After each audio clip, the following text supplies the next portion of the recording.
We just left the glacier and are officially sailing back to Longyearbyen today. We've had so much fun the past couple of days. We sailed around the fjord, saw a polar bear, no, saw 3 polar bears, met up with some friends, I jumped in the Arctic water. I can check that off my list. And we sailed in front of a glacier, which was absolutely amazing, such an amazing experience. And now we're going to wrap things up a bit and wait for a good sailing window to officially leave Svalbard and to our next destination.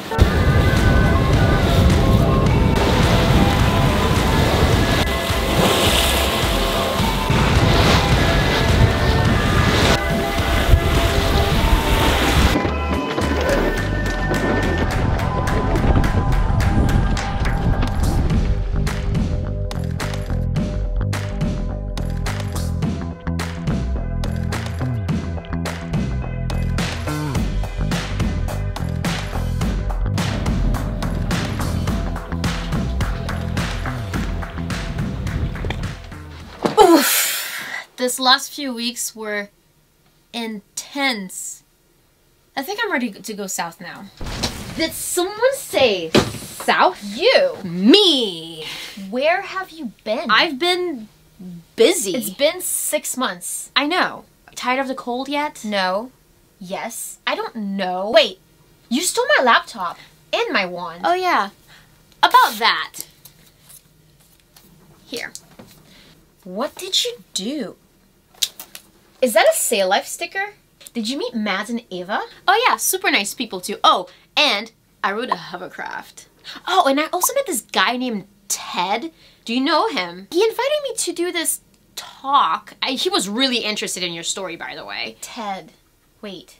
Ted. Do you mean to say you did a TED talk? Yeah, I guess. I'll send you a link. Actually, just Google it. But you look exhausted, by the way. I've watched this little breakdown that you had in the last episode. Oof. Do you want to talk about it? Sure. I mean, it's been a journey. I mean, you probably know this. It's been really challenging though. Like, I know it was the highlight of our adventure. We haven't had any sleep, and I really feel like it's time for us to, you know, go somewhere and just really chill. Because seriously, I think that I would not be able to do this for much. Are you even listening? No. I didn't mean talk to me. I meant you should talk to a professional. You mean to say I need a therapist? Yeah. No, I don't need a therapist. You're hallucinating. Talking to yourself out loud, pretending people can actually see me. I don't think that's normal. I'm not talking to... Oh.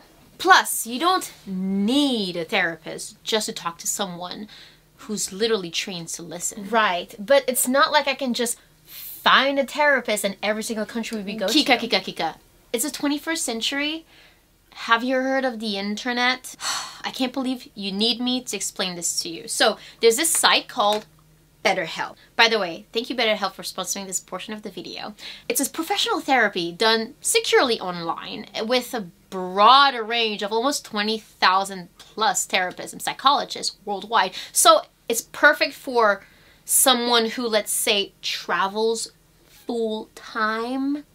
And once you create your account online and fill up some personal information, they'll assess your needs and match you with your own licensed professional therapist. And you can start communicating within 48 hours. So the process is actually quicker, easier, and more affordable than your traditional therapy sessions. Oh, best part is you can log into your account anytime and send a message to your therapist whenever you have a question or need to talk. And because it's an app, you can actually have it on your phone. And they're really quick to respond to you too. You can literally pick up whatever time is best for your session and whatever device you feel the most comfortable with.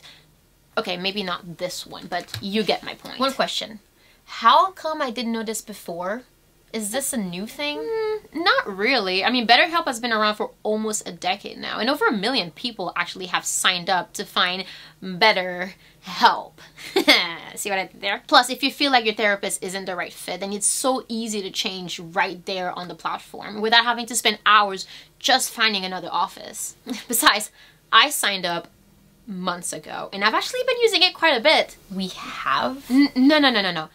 I have. You can find your own therapist. In fact, if you visit betterhelp.com/sailinguma, and you and everyone watching can actually get 10% off your first month.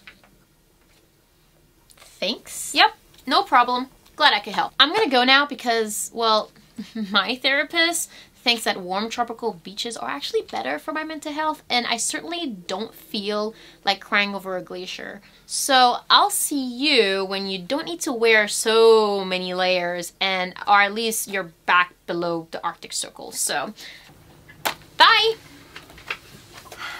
I need that.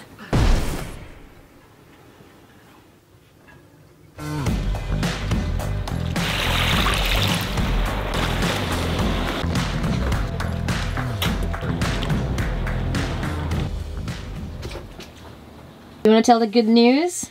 Well, it looks like we might get a weather window to leave sooner than we were expecting. We've been keeping an eye on the weather the whole time we've been up here, and a lot of the time it's unfavorable to leave. And so we thought we were going to have to wait here in Longyearbyen for, you know, maybe a week or two before we had a weather window, but it looks like we might be leaving sooner than we thought, which is fine by us. The tricky part is we're trying not to sail back to Norway and then sail on the coast and over, because we're heading towards Jan Mayen, Greenland, Iceland, that direction. But Jan Mayen is like a 4 to 6 day sail, and we know we're not going to get an accurate weather forecast for that long. So we've sort of picked a point about 3 days in, because you can get a pretty good forecast for about 3 days. And from that point, it's 3 days to Jan Mayen or 3 days back to Norway, and it's about a 90-degree shift between the two.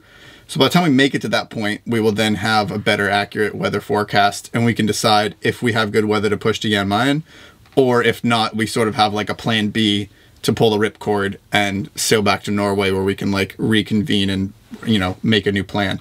So it's probably gonna be pretty light. But that's fine. We'd rather have lighter days than heavier days, because it can definitely be blowing pretty strong up here this time of year. It looks like we'll be leaving tomorrow, which means we have a little bit of provisioning to do, a little bit of laundry to do, a little bit of prep for the boat. As much as we'd love to stay here all summer and, you know, circumnavigate later in August when the ice breaks up on the north side and go to the east shore where there's like even more polar bears and more beautiful things to see and do in Wales. The reality is we're trying to get further south, and we want to still see Jan Mayen, maybe Greenland, Iceland before the September storms start rolling in. We have a lot of sailing to do in a pretty short amount of time. Weather windows like this are pretty rare this time of year, and this weather window looks perfect to leave. So we're gonna take it.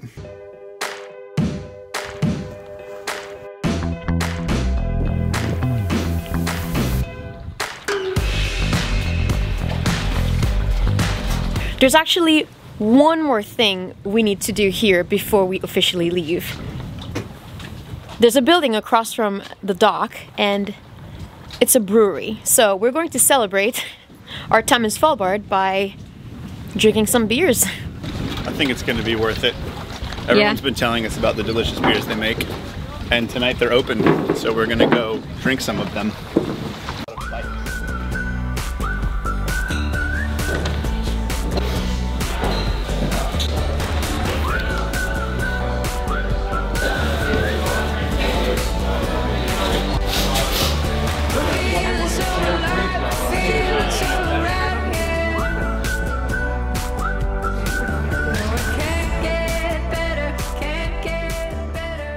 This is Robert. Yeah, say hello to Robert. Robert moved to Svalbard firstly in 1982, and he was then only 22 years old. He moved up here to Svalbard to be a mine worker, and he was working as a mine worker for 12 years.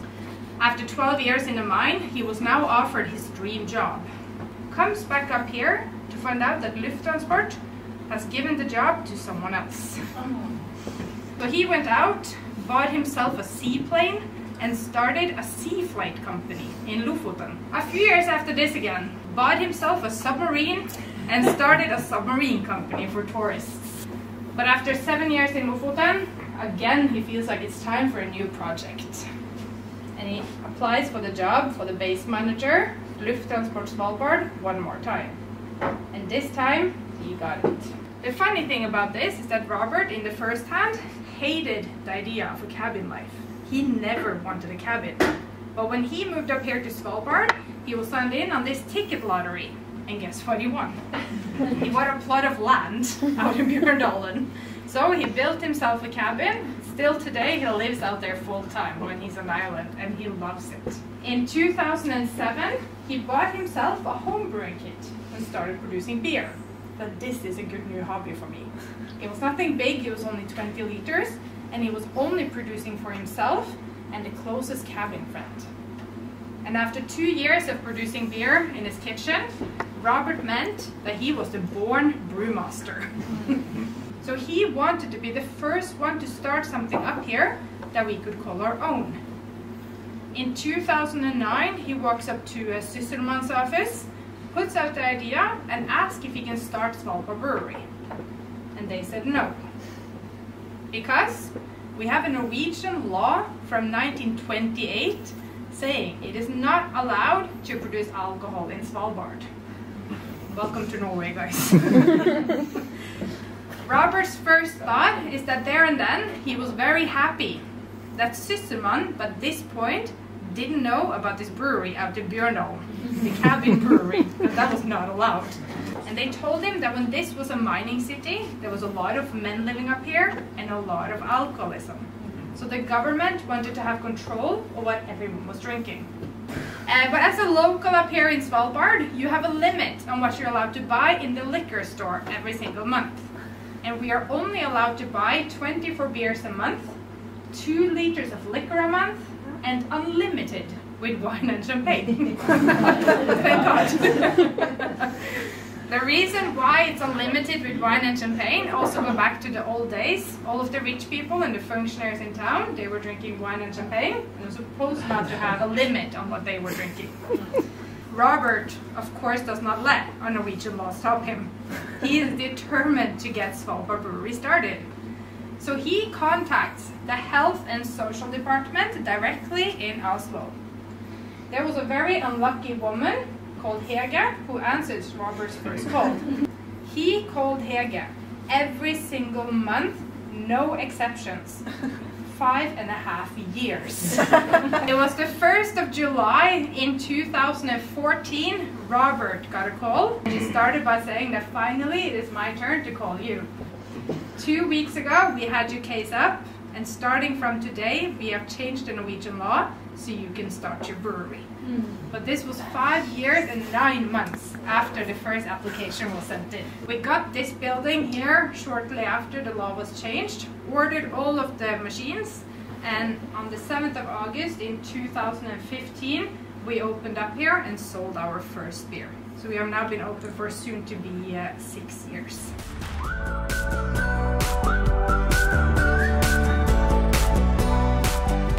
All of the beers we are producing here at the brewery also has 16% of glacier water in it, from a glacier called Bogebreen, which is 2,000 years old. The hops is what says a lot of the flavor, the aroma, and the bitterness in the beer. I have tried hops once myself. I will never do it again. Tiniest little piece possible.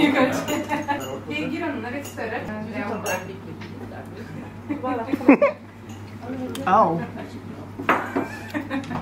Oh, you don't realize it until it hits you. Exactly.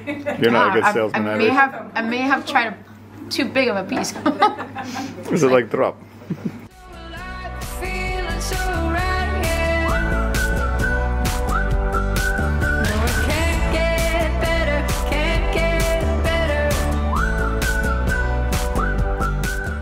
We want to keep that story of the mining, because this is a mining community and the story just keeps like falling out all the time. So we wanted to do our part to save the mining story, honor the mine workers, including Robert, who was working as a mine worker for 12 years.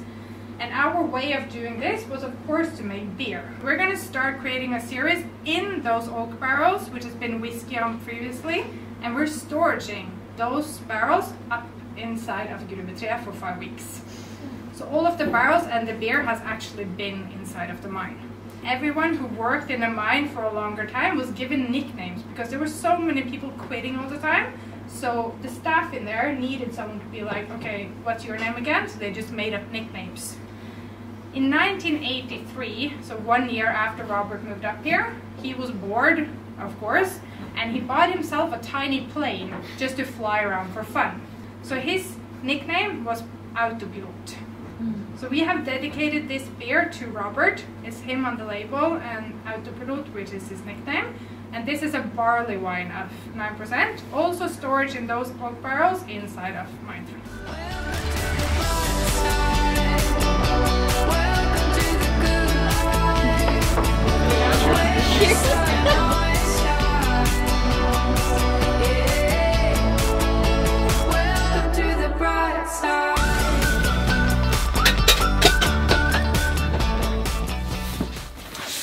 Well, guys, I think we can say that we are officially mentally prepared to leave Svalbard. Yeah, it's been fun. It's been fast and long and fun and crazy and ups and downs and cold and warm and polar bears and glaciers and everything. We've said it before. It's really been the highlight of all of this journey that we've done. Oh, I don't think we were expecting to see as much as we did. I don't honestly. think so either, we got pretty lucky with the weather and the sights and, you know, waking up to polar bears beside our boat and good enough weather to anchor in front of a glacier. That doesn't happen very often. I think we're both to the point where we're ready. We're ready to leave. I have a tan line here. Like, this is the only part that's seen the sun in 2 years. That's true, because we're wearing sweaters all the time. It's weird. Oh boy. I mean, it's a long journey south because we are the furthest north that we can be. We're getting ready to sail 1,000 nautical miles south to get to Iceland. That's like, true. That's crazy. That is crazy. But earlier this morning, we headed to the grocery store and did our last provisioning before this passage. By the way, guys, it's for how remote this place is, this was the most stocked grocery store I think we've ever seen in all of Norway. We haven't been to Oslo, but from what we have seen along the western and northern coasts of Norway, the grocery store in Longyearbyen is the best one in all of Norway because it's the most international. It has like the most variety of food. There's fresh avocados and fruits and vegetables. Like, we were quite surprised. We were expecting a lot more canned and dried and processed food. And it's actually cheaper than Norway because it's there's no VAT. So it's about 25% cheaper to buy all your groceries in Svalbard than it is in Tromsø. So that caught us off guard. Yeah, we were not expecting that because before we left for Svalbard, when we were in Tromsø, we provisioned thinking that we're going to spend the next 3 months 3 to 6 months of food without grocery store. But then we didn't think about it. Of course there's a grocery store in Longyearbyen, and it's the best grocery store we've seen. It's massive. And the marina here is surprisingly a really, really well-maintained marina as well. Like, you pay for the dock on an app, just like all of Norway, but you also pay for the laundry on an app, and you pay for the showers on the app. It's kind of crazy. Because Longyearbyen and Svalbard, there's no banks, and so there's no cash, which means everything is tap to pay, which we've started to get pretty used to it in Europe, but weren't expecting that far north. Even in Pyramiden, because there's no cash, they have just enough cell phone signal that you can tap to pay for like your beer and your coffee in like this abandoned remote Russian town. Yeah, I think of all of the things that we've expected to sort of experience up here, the remoteness is one, but we've seen some hints of it on documentaries and other people's made movie about being in Svalbard. But the thing that we were not expecting is how connected this place is, even if it's so remote. Like, how civilized. Yeah. The last thing that we did was returning the rifle, because we rented the rifle for our trip here, and we just returned it, and now we are... Glad we didn't have to use it. No, we didn't have to use it. Not even the flare guns, so yeah, I think we did pretty good. Yeah. Although that kind of like sparked an idea of starting to watch Top Shot, which is my new favorite show. Have you guys seen the TV show from the History Channel from like, I don't know, 10 years ago maybe, called Top Shot? It's hilarious. It's Kika's new favorite show. I love it, and now I would just want to learn all sorts of marksmanship now. Explode little targets. Start with maybe like bows and arrows and throwing rocks. Yeah, bows and arrows. Work our way up. All right, guys. Well, that's it. We are getting ready. We're probably going to do a last shower before we go, and goodbye Svalbard, and new adventures we go. South. South. For now. Yeah.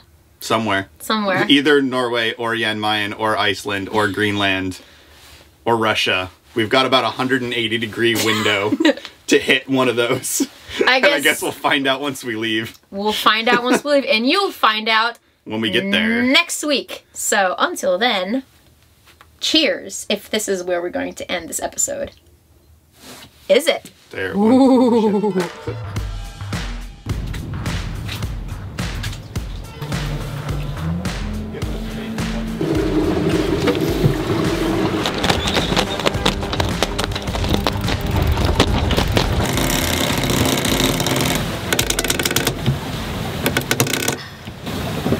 And off we go.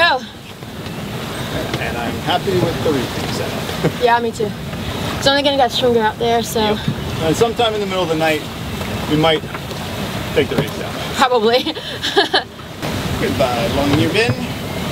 It's been a long month. Short month? I don't know. All right, 1,000 nautical miles south.